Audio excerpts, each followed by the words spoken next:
అండి. సో, రీసెంట్‌గా 'big boss' గురించి ఒక విషయం అయితే బాగా ట్రెండ్ అవుతుంది.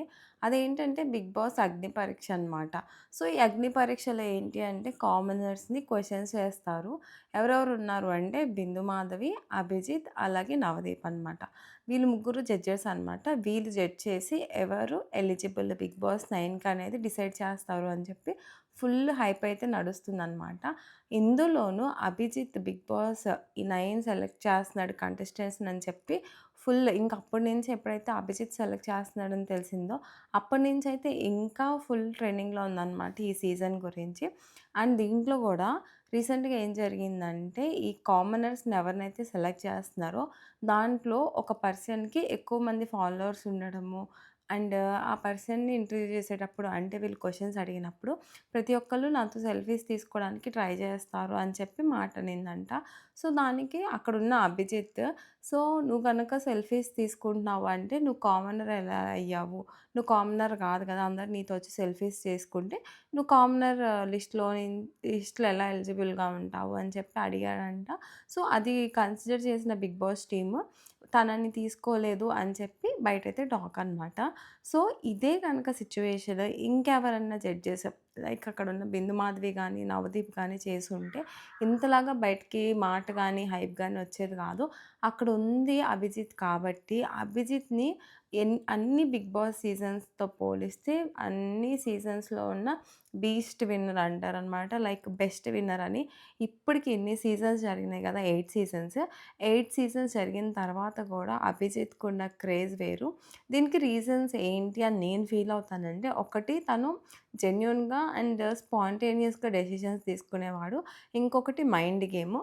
రెండోదొచ్చేసి ఏంటి అంటే, తనెప్పుడు కూడా అంటే సింపతి గానీ, అలాంటి ఎమోషన్స్ గానీ ప్లే చేసి విన్ అవ్వాలి అనుకోలేదు. అండ్ తను మాట్లాడే మాటలు కూడా 'బిగ్ బాస్' సీజన్ 4లో చాలా డీసెంట్‌గా మాట్లాడేవాడు. వెల్ ఎడ్యుకేటెడ్‌గా అనిపించాయనమాట. అండ్ అందరూ చూసేవాళ్ళనమాట ఆ సీజన్‌ని. అంటే లైక్ యూతే కాకుండా ఫ్యామిలీస్ కూడా వాచబుల్‌గా ఉండేది. ఆ సిట్యుయేషన్స్ కానీ తనతో. అందుకని చెప్పే 'బిగ్ బాస్' ఎన్ని సీజన్స్ అయినా గానీ, ఇంకా గూడా అభిజిత్, అభిజిత్ అని చెప్పి తన క్రేజ్ అయితే మారలేదు. సో, ఈరోజు అగ్ని పరీక్షలో ఏదైతే జరిగిందో, అది కూడా ఇంతలాగా డిస్కషన్ రావడానికి రీజన్ కూడా ఏంటంటే, ఆ మాటలు అభిజిత్ అన్నాడు కాబట్టి, సో, ఇంకా ఫాన్స్ ఏంటంటే, మా అభిజిత్ కాబట్టి అలా మాట్లాడాడు. లేకపోతే ఇంకా ఎవరైనా గానీ ఇలాంటి పాయింట్స్ తీయరు అన్నట్టు మాట్లాడుతున్నారు. అండ్ 'బిగ్ బాస్' టీమ్ గూడా చాలా అంటే చాలా కష్టపడి అభిజిత్‌నయితే తీసుకుందంట ఈ సెలక్షన్ ప్రాసెస్‌లోకి. ఎందుకనంటే క్రేజ్ ఒస్తది, హైప్ ఒస్తది సీజన్ గురించి అని చెప్పి లాస్ట్ సీజన్ ఫ్లాప్ అయింది కాబట్టి 'బిగ్ బాస్' టీమ్ ఈసారి జాగ్రత్తగా అయితే సెలెక్ట్ చేస్తుందనమాట. సో, ఇదొక డిఫరెంట్ కాన్సెప్ట్ కాబట్టి చూడాలి. సో, ఈ ఫ్యూచర్‌లో ఉన్న 'బిగ్ బాస్'కొచ్చే వాళ్ళు రెస్పాన్సిబుల్‌గా అండ్ ఇంకొక విషయం గూడా నేను చెప్పాలి. తను విన్నర్ అయిన తర్వాత కూడా 'బిగ్ బాస్' సీజన్‌కి ఏ రోజు కూడా వచ్చి ప్రమోషన్స్ చేయడము, లేకపోతే తప్పుగా ఏదన్నా ప్రొడక్ట్స్‌ని ప్రమోట్ చేయడం ఏది చేయలేదు గదా! అండ్ తన పనేదో తను చేసుకుంటున్నాడు. ఇంత క్రేజ్ ఉందని తెలిసినా గానీ ఎప్పుడు దాన్ని మిస్‌యూజ్ చేసుకోలేదనిపిస్తది నాకు. సో, అలా కంటెస్టెంట్స్ గనుక ఎవరైనా సరే విన్ అయినా, కంటెస్టెంట్స్ అయినా అలా ఉంటే జెన్యూన్‌గా ఉంటే ఎన్ని సీజన్స్ కన్నా గుర్తుంటారు. లేకపోతే ఒక సీజన్ ఎండ్ అయిపోయేలోపు వాళ్ళని గూడా మనం మర్చిపోతాము. అండ్ అట్‌లీస్ట్ ఈసారన్నా నిజంగా మంచిగా జెన్యూన్‌గా ఉన్న కంటెస్టెంట్స్‌ని అప్రిషియేట్ జేసి, వాళ్ళు బయటకొచ్చిన తర్వాత గూడా ఎలా ఉన్నారన్నది కూడా ఇంపార్టెంట్ అనమాట. వాళ్ళనెవరైతే సపోర్ట్ జేస్తున్నారో వాళ్ళని end of the day deceive జేయకూడదు.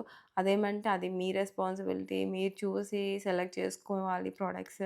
Are మీరు చూసి కదా గేమ్స్ ఆడాలి. మేము చెప్తే ఆడుతున్నారని మాట్లాడకుండా నిజంగా మనకు ఓటేసినోళ్ళకి మనం రెస్పాన్సిబుల్ అనుకునే పర్సన్స్ ఎవరైతే ఉంటారో వాళ్ళని సపోర్ట్ చేస్తే బాగుండేది అన్నది నా ఒపీనియన్ అనమాట.